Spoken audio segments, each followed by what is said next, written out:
Hello. GST में ना कुछ अमेंडमेंट आ गई हैं, तुम्हारे मॉड्यूल में नहीं है ये तुम अलग से लिख लेना इसको, ये भी करके जानी है। मई 22 के लिए एप्लीकेबल है। तो पहली जो एग्जम्पशन चैप्टर के अंदर आई है अमेंडमेंट, वो क्या आई है देखते हैं।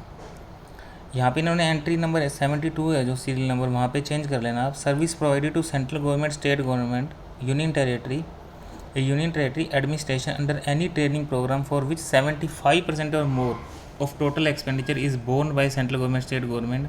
तो उनको उन्होंने एग्जम्पशन कर दे दी है, अमेंडमेंट कर दी है। बस इन्होंने यहाँ पे 75% और मोर कर दिया कि अगर कोई आप सर्विस प्रोवाइड कर रहे हो सेंट्रल गवर्नमेंट को या स्टेट गवर्नमेंट को, ठीक है, उसमें 75% का खर्चा अगर सेंट्रल गवर्नमेंट नहीं कर रहा है तो उसके ऊपर जीएसटी नहीं लगेगा, उसको जीएसटी से बाहर कर दिया। लगभग ये गवर्नमेंट का वर्क ही है। 75% काम अगर गवर्नमेंट का खर्चा बियर कर रही है, टोटल का एक्सपेंडिचर का 75% अगर खर्चा गवर्नमेंट बियर कर रही है तो उसको उन्होंने जीएसटी से बाहर कर दिया। उसके बाद जो एक न्यू अमेंडमेंट ऐड करी है इन्होंने, ये तुम अपना कहीं लिख के रख लेना इसको। Service by way of a granting national permit to a goods carriage to operate throughout India continuous state. ये एक लाइन है, बस आप ऐड करके रख लेना, 61 के साथ ही ऐड कर लो इसको। अगर ऐसा कोई पॉइंट आ जाए तो उसको एग्जम्पशन दे देना। और एक इन्होंने विड्रॉ कर ली, 43 इन्होंने विड्रॉ कर दी, यानी कि अब ये टैक्सेबल होगी। Service of leasing of assets, rolling stock assets including wagons, coach, locos by the Indian Railway Finance Corporation to Indian Railway. Indian Finance Corporation अगर इंडियन रेलवे को कोई लीजिंग ऑफ एसेट की सर्विस देती है तो वो GST से बाहर कर दी इन्होंने, एग्जम्पशन चैप्टर से बाहर कर दी, अब जीएसटी में अंदर कर दी। ठीक है, एग्जम्पशन चैप्टर से बाहर करके इसको जीएसटी एप्लीकेबल कर दिया। इसका मतलब इसके ऊपर अब जीएसटी लगेगा, पहले नहीं लगता था। तो एग्जम्पशन चैप्टर के अंदर ये अमेंडमेंट आई हैं बस। और एक क्लैरिफिकेशन आया था, वो हमने करा भी था। जैसे वो डेबिट नोट वाला पॉइंट मैंने तुम्हारे को करवाया था कि डेबिट नोट अगर जिस साल इशू होता है तो उस साल से आप उसकी एप्लीकेबिलिटी चेक करते हैं। एनुअल रिटर्न वाली जो रेट होती है अगले साल, जैसे कि मान लो अब हमने ओरिजिनल जो इनवॉइस है वो इशू हुआ सितंबर में, ठीक है, तो उसका आप क्रेडिट वगैरह कब तक ले सकते हो, अगले साल की एनुअल रिटर्न और सितंबर की due date whichever is earlier से पहले, ठीक है, विच एवर इज़ अर्लियर। और अगर मान लो उसका ओरिजिनल इनवॉइस का डेबिट नोट अगले साल इशू हुआ तो उस पर्टिकुलर डेबिट नोट का आप आईटीसी कब तक ले सकते हो, उससे अगले साल तक, ठीक है। यानी कि दोनों को सेपरेट सेपरेट आप इनवॉइस अगर मान के चलोगे तो सही रहेगा। और उसके अंदर एक क्लैरिफिकेशन ये था कि जैसे कि मान लो जब ये प्रोविज़न आया डेबिट नोट वाला, उससे पहले कोई इनवॉइस इशू हो गया था, डेबिट नोट इशू हो गया था, तो पुराने वाले डेबिट नोट के ऊपर प्रोविज़न कौन सा एप्लीकेबल होएगा। अगर वो कहता है जब ये प्रोविज़न आया था ना, उस प्रोविज़न से पहले अगर कोई भी आपका पुराना डेबिट नोट पड़ा है तो उसको उसके ऊपर भी सारे के सारे नए प्रोविज़न एप्लीकेबल हो जाएंगे, ठीक है। ये हमने क्लास में कवर कर लिया था। बस वो एक क्लैरिफिकेशन है, अमेंडमेंट नहीं है, अमेंडमेंट सिर्फ यही है आपकी। उसके बाद रजिस्ट्रेशन चैप्टर के अंदर एक अमेंडमेंट आई है। रजिस्ट्रेशन चैप्टर के अंदर अमेंडमेंट क्या है, extension of time limit for filing application for revocation of cancellation of registration bye A registered person permitting beyond the stipulated time. यहाँ पे इन्होंने पहले हमारे को 30 दिन की एक वो दी हुई थी कि अगर आपको आपका रजिस्ट्रेशन वो हो जाता है, रिवोक हो कैंसिल हो जाता है, आपका ऑर्डर आ जाता है, तो आप 30 दिन के अंदर अंदर एप्लीकेशन फ़ाइल कर सकते थे, ठीक है। अब उन्होंने 30 दिन के साथ अगर इस पीरियड को बढ़ा दिया है कि अगर कोई सफिशेंट कॉज दे देते हो राइटिंग के अंदर तो 30 दिन आपको और मिल जाएंगे, ठीक है। तो यहाँ पे कहता है extension of time limit for filing application for revocation of cancellation of registration by registered person. Registered person अब कैंसिलेशन के लिए एप्लीकेशन डालता है, रिवोक के लिए रिवोक करना चाहता है वो, filing application for revocation of cancellation और रजिस्ट्रेशन, किसी का रजिस्ट्रेशन कैंसिल हो गया था वो रिवोक के लिए एप्लीकेशन डाल रहा है रजिस्टर्ड पर्सन, 30 दिन के अंदर अंदर वो डालना था। यानी कि मान लो प्रॉपर ऑफिसर ने आपको ऑर्डर दे दिया कि आपका रजिस्ट्रेशन हमने कैंसिल कर दिया, तो आपको 30 दिन के अंदर अंदर रिवोक की एक एप्लीकेशन डालनी पड़ती थी कि रजिस्ट्रेशन कैंसिल मत करो, ठीक है। अब मान लो आप 30 दिन के अंदर अंदर नहीं कर पाए तो इन्होंने अब अगले 30 दिन और बढ़ा दिए। राइटिंग के अंदर सफिशेंट रीज़न दे दो, ये देखो sufficient cause being shown and reason to be record in writing, तो आपका ये पीरियड एक्सटेंड हो जाएगा। एक्सटेंड करेगा कौन, एडिशनल कमिश्नर या फिर joint commissioner. Period not exceeding 30 days, 30 days तो पहले मिले थे, 30 और मिल गए अगर आप सफिशेंट कॉज दे देते हो। या कमिश्नर भी कर सकता है for the period not exceeding 30 days beyond the period specified in clause A. यानी कि यहाँ पर ये कहना चाहते हैं, मान लो एडिशनल कमिश्नर ने पहले उसको 7 दिन बढ़ा दिए, ठीक है, तो बाकी के 23 दिन नीचे वाला कमिश्नर और बढ़ा सकता है, मतलब टोटल पीरियड आपका 30 दिन से ज़्यादा नहीं बढ़ेगा, ठीक है। मान लो ऊपर एडिशनल कमिश्नर ने 21 दिन बढ़ा दिए, तो बाकी 9 बचे, 9 दिन उसके और बढ़ सकते हैं, कमिश्नर बढ़ा सकते हैं by the commissioner further period not exceeding 30 days, लेकिन टोटल 30 दिन से ज़्यादा नहीं बढ़ाना। ये अमेंडमेंट आई है। अब इसको कहता है, आप एक अलग वे में भी पढ़ सकते हो, समराइज़ करके नीचे दे दिया कि a registered person whose registration is cancelled by proper officer on is own motion या submit an application for revocation for cancellation of registration. अगर किसी भी रजिस्टर्ड पर्सन का रजिस्ट्रेशन कैंसिल हो जाता है प्रॉपर ऑफिसर के द्वारा, तो आप एप्लीकेशन डाल सकते हो रेवोकेशन की, कैंसिलेशन की, in prescribed form within a period of 30 days. यहाँ तक तो पहले भी था, from the date of service of order of cancellation, और अब ऐड क्या कर दिया, और within such time period extended, या फिर उस 30 दिन के अलावा आगे बढ़ाए हुए 30 दिन के अंदर भी आप कर सकते हो। कैसे करोगे, कॉमन पोर्टल पे या डायरेक्टली फैसिलिटेशन सेंटर जहाँ पे होते हैं वहाँ जाके आप अपना करवा सकते हो। सिर्फ एक लाइन की अमेंडमेंट है, फर्दर 30 डेज बढ़ा दी इन्होंने, और कुछ नहीं, ठीक है। रजिस्ट्रेशन चैप्टर की ये अमेंडमेंट थी। अब टैक्स इनवॉइस, क्रेडिट और डेबिट नोट, ई वे बिल के अंदर अमेंडमेंट आई है। इसके अंदर इन्होंने क्या कर दिया, इसके अंदर एक टॉपिक होता था E invoicing not applicable to government department और लोकल अथॉरिटी, ये ऐड और कर दिया इन्होंने। पहले क्या होता था, अगर आपका टर्नओवर 50 करोड़ से ज़्यादा है, किसी भी फाइनेंशियल ईयर का टर्नओवर अगर अपना 50 करोड़ से ज़्यादा है, तो आपको ई इनवॉइस एप्लीकेबल हो जाता था, ठीक है। ई इनवॉइस एक्सेप्शन में कुछ ऐड थे, कुछ एक्सेप्शन थी इसकी, जिनके ऊपर ई इनवॉइस एप्लीकेबल नहीं होता था, उसमें एक वर्ड और ऐड कर दिया इन्होंने। पहले ये होता था special economic zone unit, insurance banking company, GTA supplying service, passenger transportation service, और person supplying service by way of admission to exhibition of cinematographer films और मल्टीप्लेक्स स्क्रीन्स। इनके साथ एक और ऐड कर दिया, अगर कोई गवर्नमेंट डिपार्टमेंट और लोकल अथॉरिटी भी है तो उसके ऊपर ई इनवॉइस एप्लीकेबल नहीं है। गवर्नमेंट डिपार्टमेंट या फिर लोकल अथॉरिटी के ऊपर ई इनवॉइस एप्लीकेबल नहीं होता। ये कितने भी इनका टर्नओवर हो, इनके ऊपर ई इनवॉइस एप्लीकेबल नहीं होएगा। यहाँ पर गवर्नमेंट भूल गई थी अपना नाम डालना, तो अब उसने अपना नाम डाल दिया यहाँ पे। उसके बाद ई वे बिल के अंदर एक अमेंडमेंट है, ई वे बिल में अमेंडमेंट है, ये इंपॉर्टेंट है। E way bill generation facility to be blocked only in respect of outward movement of goods by the defaulting registered person. इसके ऊपर मैं एक्सपेक्ट करता हूँ पेपर के अंदर क्वेश्चन इस बार। अब इन्होंने क्या कर दिया कि पहले क्या होता था, जैसे मान लो कि जो सप्लायर है, सप्लायर ने डिफ़ॉल्ट करा, ठीक है, या फिर रिसीवेंट ने डिफ़ॉल्ट कर रखा है, तो ई वे बिल ना ब्लॉक हो जाता था कि आप यहाँ पे ई वे बिल जनरेट नहीं कर सकते, ठीक है। जैसे मान लो कि सप्लायर ने रिसीवेंट को कोई चीज़ दी, तो रिसीवेंट पिछले कुछ सालों से रिटर्न नहीं भर रहा, ठीक है, तो वहाँ पर ना ई वे बिल आपका ब्लॉक हो जाता था कि आप ई वे बिल नहीं बना सकते, और दोनों का ही ब्लॉक हो जाता था। ना सप्लायर बना सकता उसके इनवॉइस से, उसका GSTN नंबर से, ना वो क्या रिसीवेंट बना सकता था। अब इन्होंने इसके अंदर अमेंडमेंट करके कह दी कि डिफ़ॉल्ट तो सप्लायर ने करा है ना, रिसीवेंट ने थोड़ी करा है। तो आउटवर्ड मूवमेंट होती है ना, जैसे मान लो कि सप्लायर है, सप्लायर पिछले 2 सालों से रिटर्न नहीं भर रहा, ठीक है, तो इसमें रिसीवेंट की गलती थोड़ी है। रिसीवेंट आगे फर्दर मूवमेंट करना चाहता है तो उसको मत रोको आप, ठीक है। जहाँ पर अगर गलती है ना, जिसने गलती करी है, बस सिर्फ उसके ऊपर आप पेनल्टी लगाओ, उसका रोक लगाओ, सबके ऊपर मत लगाओ। समझते हैं आप क्या लिखा हुआ है।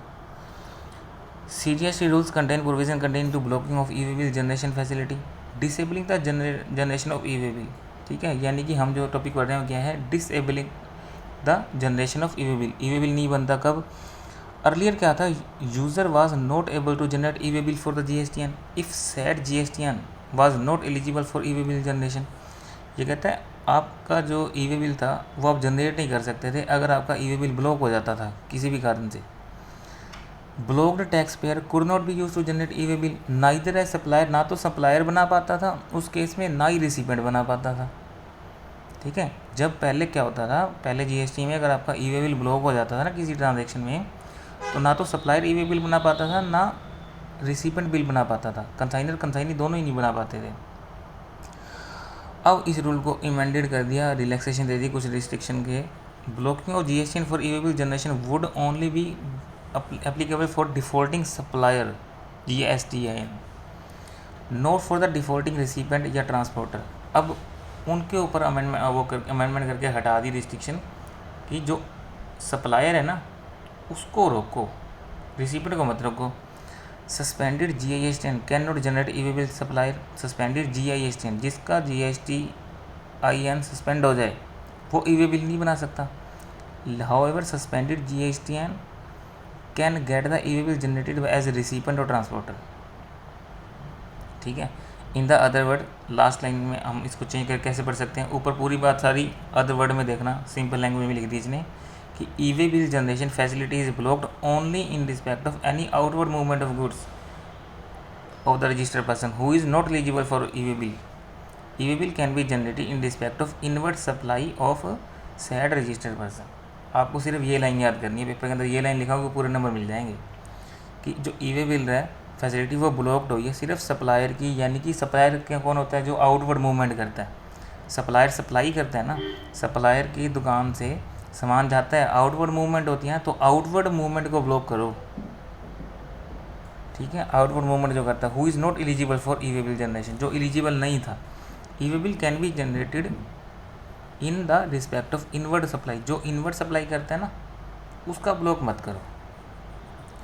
और अब क्वेश्चन से ये सिखाना चाह रहा है, इस क्वेश्चन में क्या है, a shopkeeper sells a pen for 100 to buyer.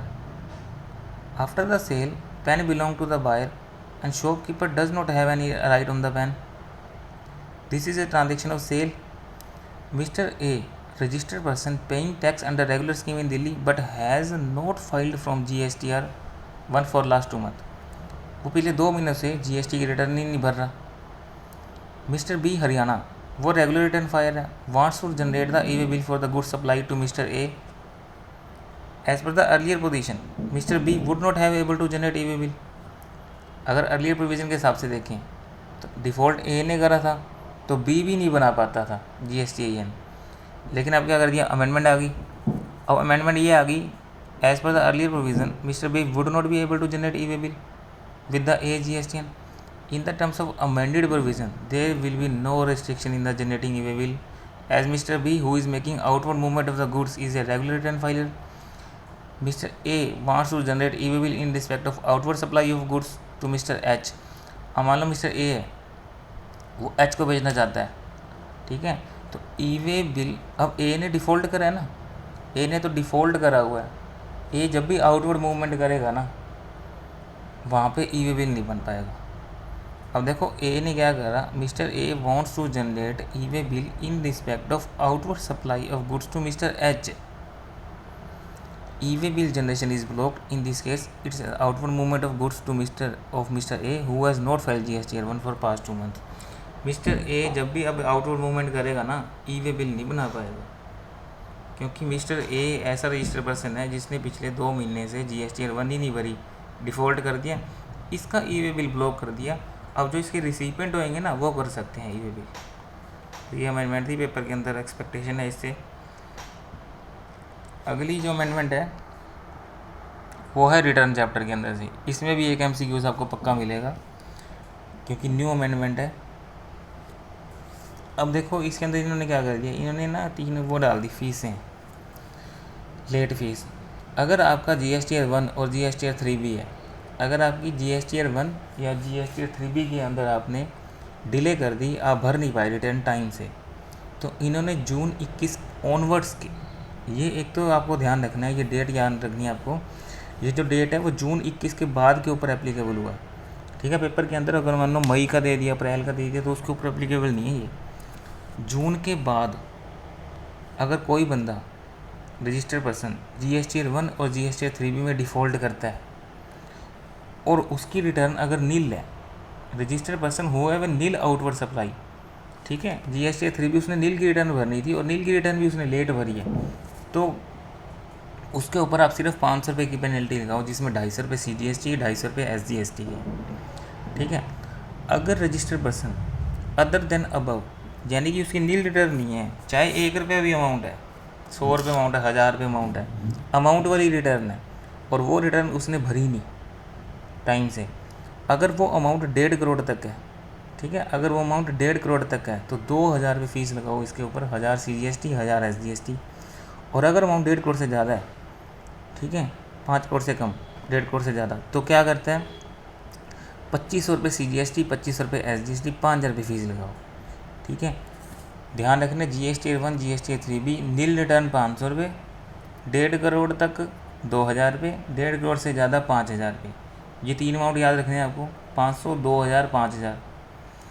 अगर कोई भी केस आपका इन दोनों में नहीं आता, रजिस्टर्ड पर्सन अदर देन 1 और 2, तो आपकी 47 सेक्शन के अंदर लग जाएगी पेनल्टी, जो पहले आप पढ़ते आ रहे हैं 100 रुपये पर डे और 5000 विच एवरेज हायर करके पढ़ते हैं आप, वो लग जाएगी।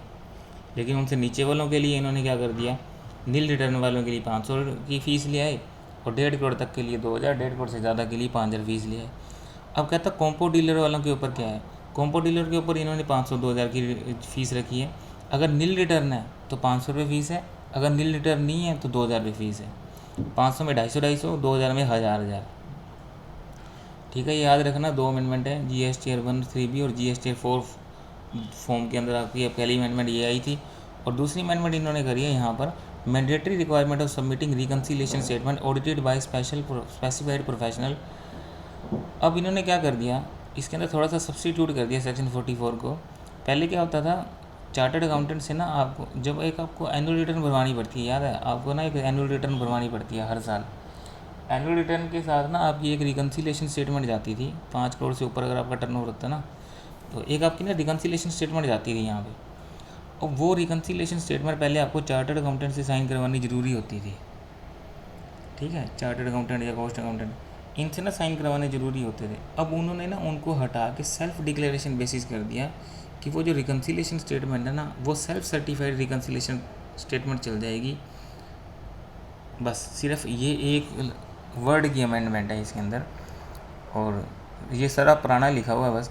Every registered person other than input service distributor person paying tax under 51, 52, मतलब अब आपको जो रिकन्सिलिएशन स्टेटमेंट देनी है ये वाली एनुअल रिटर्न विच में भी include self certified reconciliation statement.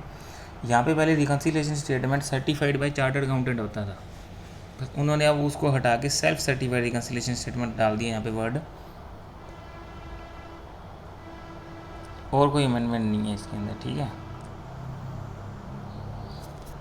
तो आपकी यहाँ पर रिटर्न चैप्टर की होगी, ई-वे बिल हो गया, रजिस्ट्रेशन हो गया, एग्जाम्पशन हो गया। ये 4 चैप्टर में तुम्हारी अमेंडमेंट थी, इसको अच्छे से कर लेना। पेपर के अंदर जरूर 5 से 10 नंबर का क्वेश्चन इसके अंदर से आ सकता है। Thank you.